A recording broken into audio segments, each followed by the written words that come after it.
serial The Franchise Affair.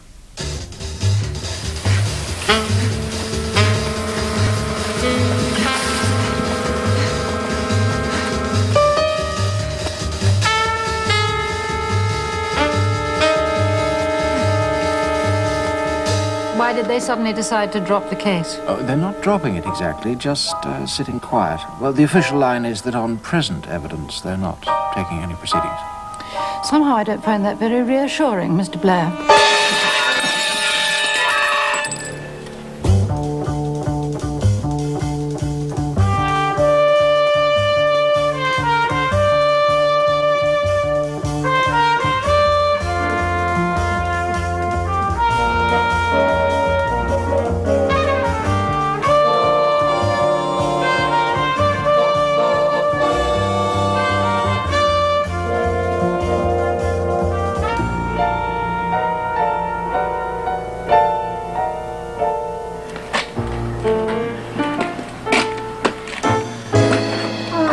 Let's have it.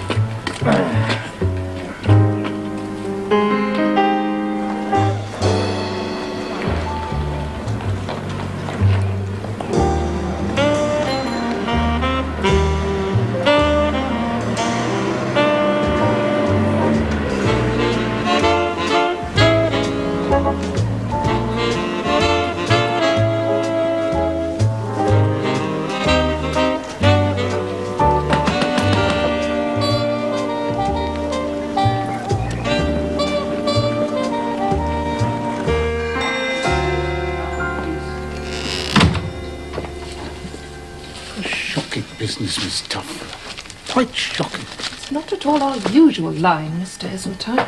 I wonder at the wisdom of Mr. Robert. Taking on such people as clients. I'm quite sure we can trust Mr. Robert's judgment, Mr. Heseltine. One would hope that even Mr. Bennet would be competent to defend one against a disgraceful publication like the Bulletin. Can we sue them? You could try. I doubt if you'd get a verdict. They practically always settle out of court. I understand they have a special fund for this sort of thing. I don't suppose you've seen that poisonous rag at close quarters before? I take it that question is rhetorical, Mr. Bennet. It's run on the principle that £2,000 for damages is a cheap price to pay for sales worth £500,000. How did they get hold of the story in the first place? Oh, the Bulletin were quite happy to reveal its source. Betty Kane's stepbrother. Yes, apparently went off the deep end when he heard the police weren't taking any further action against you. This is the result. You really have no redress against this masterpiece of invention. I'm afraid not. All the statements are perfectly true, you see, and it is all statement and no comment. It's one huge implied comment. This is condemnation without trial. I expect they'll be implying next that we bribed Scotland Yard to drop the case. The point is that the Bulletin has now made Scotland Yard look rather foolish, and so Inspector Grant will be moving heaven and earth to try and find corroborative evidence to back up the girl's story. And we're supposed to just grin and bear it. What do you advise us to do? Don't put Mr. Blair on the spot, Mother. I expect he wants to go on reserving his judgment.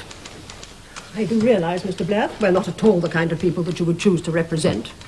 But can you do nothing to clear us of this horror? Well, Good Lord, yes, we can fight. There are all sorts of things. Neville, please. I'm not at all sure your partner doesn't believe Miss Kane's story, Mr. Bennet. It's an absurd story. Well, there's nothing absurd about it, Neville. Women who live lonely lives do insane things. Tantrums don't improve the situation, Marion. We keep on saying it isn't true, but we have no way of proving it. This girl gets away with everything. She even wears that wretched school uniform like armor. Or camouflage. You see, this picture could just turn out to be the one bright spot in the whole bad business. You see, somebody somewhere, when they see this, might just realise that the girl couldn't possibly have been at the franchise when she said she was, because they remember seeing her somewhere else. That's what we have to prove. Not that she wasn't at the franchise, but that she was somewhere else. Yes. Thank you, Neville. We'll do what we can. Goodbye, Mr. Blair. It affords me intense pleasure to know that somebody beat her black and blue.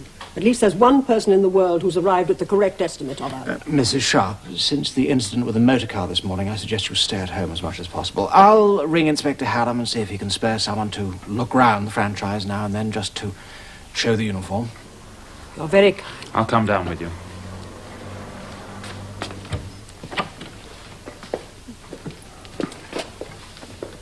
If they do take it to court, and they get a verdict, what would that mean for us? To be honest, I'm not sure. Well, that's certainly honest. I told you I was a broken reed where criminal procedure is concerned. I think it's either 2 years imprisonment or 7 years penal servitude. I'll look it up. Yes, do. There's quite a difference. Bloody woman.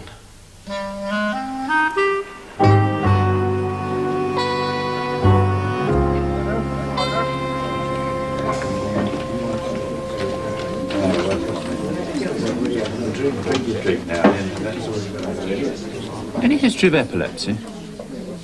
What? Epilepsy. The girl's injuries. Well, it's worth checking on. I'll mention it to Hallam. It also occurred to me that the brat might have been to the franchise before. Before the Sharps moved in, I mean. It would explain how she knew so much about the inside of the place. It wouldn't explain how she knew so much about it since they moved in. She even described the saucepan they boiled milk in. You know, old man, for a while back there, I thought you were going to be against them. If I seemed reluctant to take it on, it was simply because I can do without being saddled with a responsibility as serious as this. Well, well, well. Robert Blair. Agent for a pair of scandalous females. Who'd have thought it? Hello, Carly. Well, how's it feel not to be part of the landscape anymore after so many years of comfortable merging? Is that the latest bulletin by any chance? If it's ever possible to feel sorry for that old battle axe at the franchise, it's now. Front page again. Well, of course it's front page. The beating of kidnapped girls. It's a gift for the bulletin. Oh, wait till you read the bit about the poor bruised body of this innocent child. Bye.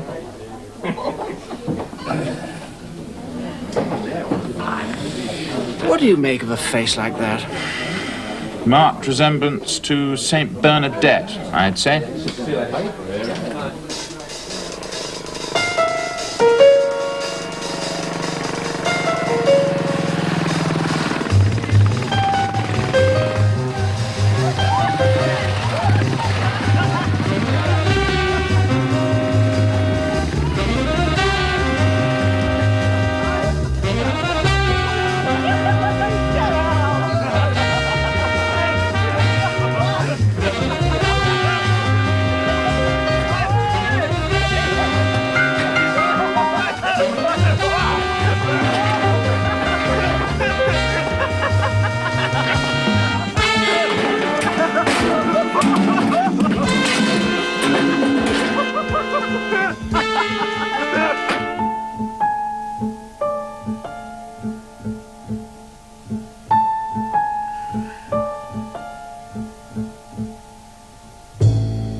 Bloody woman.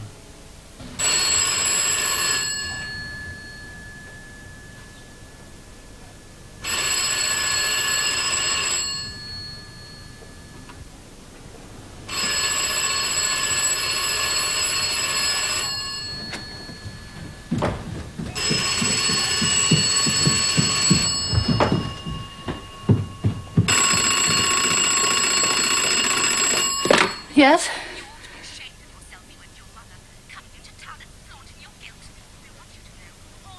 No, you listen to me. I don't know who you are or what you want. Justice? You don't know the meaning of the word, you stupid woman. This is an unwarranted interference into my... You're a very sick person, and I feel sorry for you.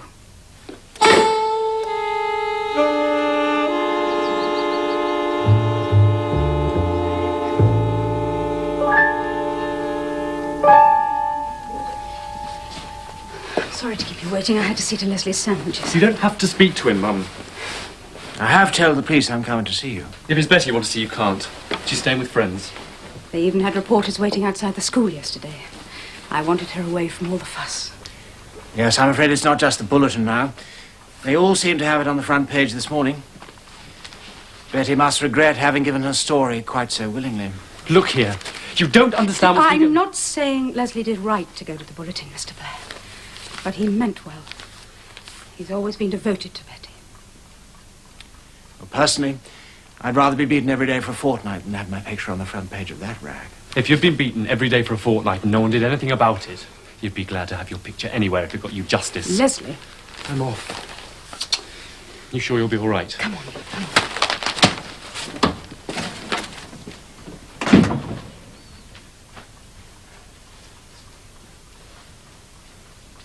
Leslie's father. He was killed in North Africa. Sit down, please. Thank you. Leslie is quite right, Mrs. Wynne. You're under no obligation to talk to me. I suppose you have to do your best for those women if you're their lawyer. We have nothing to hide, anyway. Would you like a cigarette? Thank you.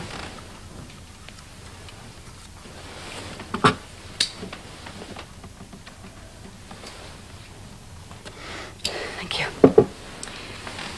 What is it you want to know? Just one or two things about Betty's statement to the police.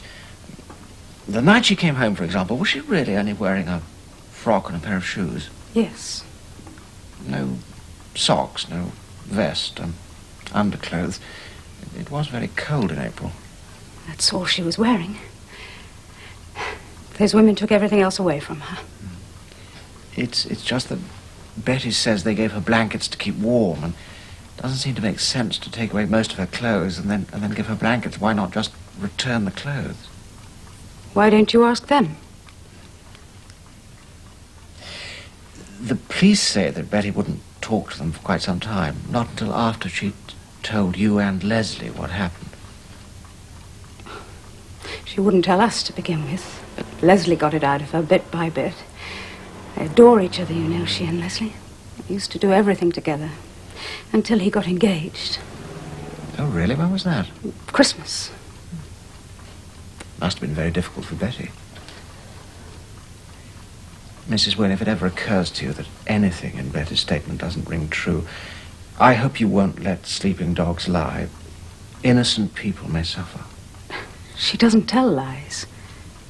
And if I believed her at the beginning, I'm not likely to doubt her now. Did she have anything in her pockets? Only the lipstick. A lipstick? It was in the pocket of her dress when she came home that night. Nothing else, just a lipstick.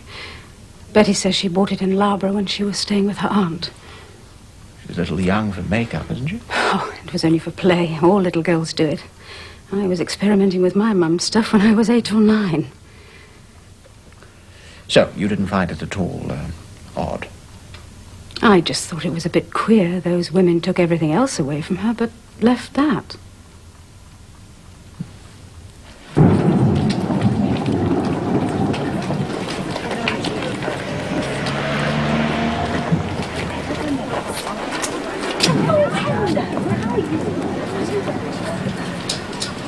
Yoo-hoo, Miss Blair! Custard tarts, my dear. How extravagant. No wonder Robert's putting on weight. Now, do tell us, my dear, what's the latest on our cause célèbre? They are Robert's clients, aren't they? If you imagine for one moment that Robert would discuss his business with me, you're very much mistaken. Haven't you heard what they're saying? Who's saying what? That they not only starved and beat the poor child, they actually threatened to kill her as well. Who on earth told you that? I heard it from Dr. Borthwick's dispenser not half an hour ago. Apparently, that dreadful old woman dangled the poor child out of a bedroom window by her wrists. Can you imagine? I saw that picture too, Anita. It was on at the Regal last week. I'm surprised at you both repeating such absurd stories. I suppose your nephew knows what he's doing, Miss Blair. But I can't help thinking it's rather odd of him to represent those franchise women. If you were accused of, say, stealing something from a counter in Woolworths, and you couldn't disprove it, I dare say you'd seek legal advice, wouldn't you? No one would ever accuse Anita of stealing from Woolworths, darling. I'm sure she's never set foot in the place. It's not just us, darling. The whole of Milford's talking about it. What you mean, Mildred, is that you are talking about it to the whole of Milford. Really? That woman's quite impossibly rude.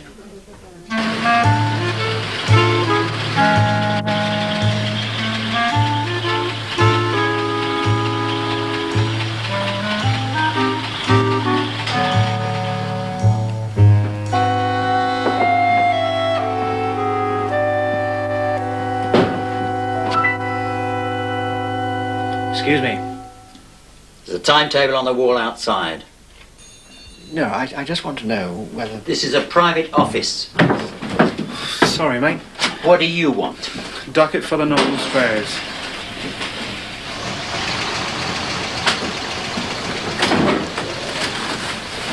Just want to find out if you ever use double-deckers on the route between Milford and Loughborough.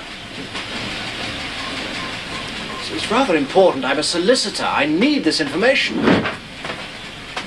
I don't care if you are the Shah of Persia. You, wait there.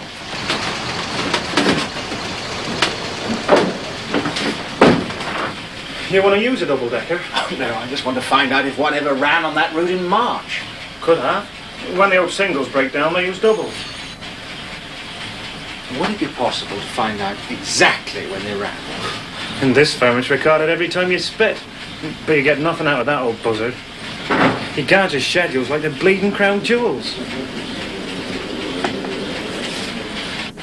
Dunno, mate. It's more than my job's worth crossing him. You're on.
Marian! It's Robert Blair.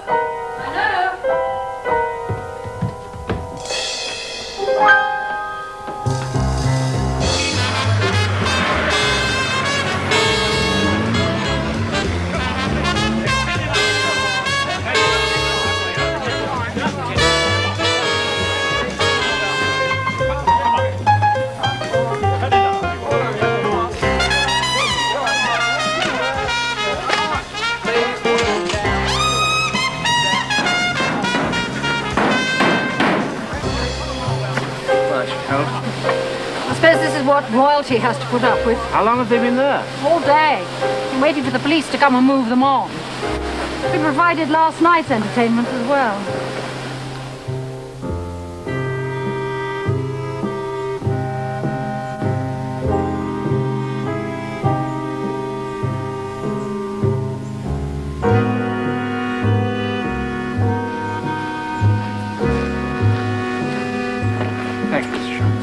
After that, the local youth hoisted each other up on the wall, sat there being offensive for half an hour, until Mother pointed her stick at them, threatened to shoot. Well, lack of education is an extraordinary handicap when it comes to being offensive. They had no resource at all. Well, I'm afraid you're stuck with the press for a while. They're going to camp out in Milford until things will simmer down. Well, I can't tell you how glad we are to see you, Mr. Blair. I've been trying to reach you all afternoon. Oh, I'm sorry. After the fourth or fifth time, it really got to be too much. Male or female? 1 male, 4 female. They seemed at their most evil-minded round midnight. It's not the bad language I find so blood-freezing. It's the utter hatred. They all protest against violence, of course. And yet their dearest wish is to flog us both within an inch of our lives. Do you have news for us? It's too soon for anything positive, but what I've been trying to do is to gather general information about Betty Kane. Oh, it's Betty now, is it? Bye-bye, Elizabeth. Neville, Mr. Bennett has gone to London to see what he can find out about the girl's parents, what sort of life she led before she was evacuated. It's probably a wild goose chase, but you never know. And what have you been doing, Mr. Blair? I've been talking to the girl's form mistress and to her aunt in Loughborough, and to the family she lives with now, the Wynns. And? I found out the girl's brother got engaged at Christmas, which really put her nose out of joint. I think we should concentrate on the 2 weeks the girl spent in Loughborough before she disappeared. According to her aunt, Betty Kane spent the entire holiday on innocent visits to the pictures, window shopping, and sitting in tea shops with a pile of magazines. You think our blameless schoolgirl might have met someone her aunt knows nothing about? And that's what we have to find out. Which is why, if you're agreeable, I should like to bring in a proper inquiry agent tomorrow. Well, I think it would be best if our financial position were made clear to you. I will write to our solicitor in London and tell him to give you all details of what we have to come and go on, and then you can make arrangements for the spending of it in the defence of our good name. Not exactly how we planned to spend it. Let's be thankful we have it to spend. What do penniless people do in a case like this? Oh, they rely on the goodwill of people like me. I've also been making inquiries in Loughborough bus garage, and I think I know how the girl could have seen over your wall. In the fortnight she spent with her aunt, there were 2 breakdowns on the Loughborough to Milford bus route, and on each occasion a double-decker was substituted for the usual single-deck. Buses don't run along our road. They did on the days that there were breakdowns. The double-deckers don't fit under Ham Green Bridge, apparently. But it doesn't prove anything, of course, but at least it shows how on 2 occasions the girl could have seen the house, the driveway, you two, and the car. The inside of the house, how could she have seen that? I don't know. Could she have been told about it by someone? A gardener? A window cleaner? We've never had a gardener. When did you last see a window cleaner? Well, there was that Glynn girl from Staples Farm. Oh? Rose Glynn. Oh, she came every day for about 3 weeks when we first moved in. Scrub floors and so on. What happened to her? Oh, nothing really. Just ran out of things for her to do. How old? 15? 16?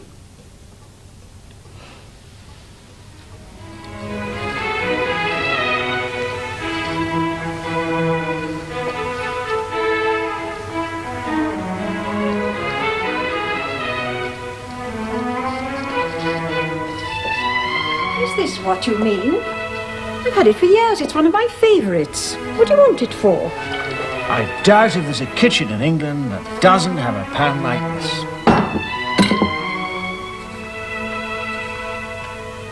What are you up to, Robert? Just doodling.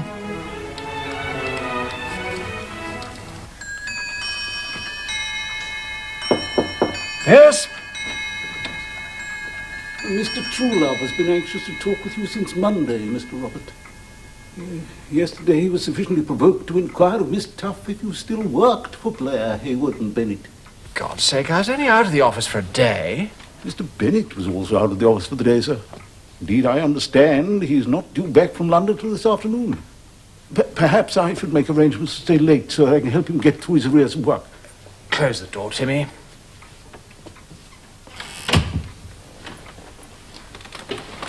I'm afraid this franchise affair has changed the pattern of our lives a little. Milford has always been a quiet and dignified town, sir. It's not pleasant to see this notoriety that's overtaken it. I don't think I like Milford as much as I did a week ago. Have you seen the latest?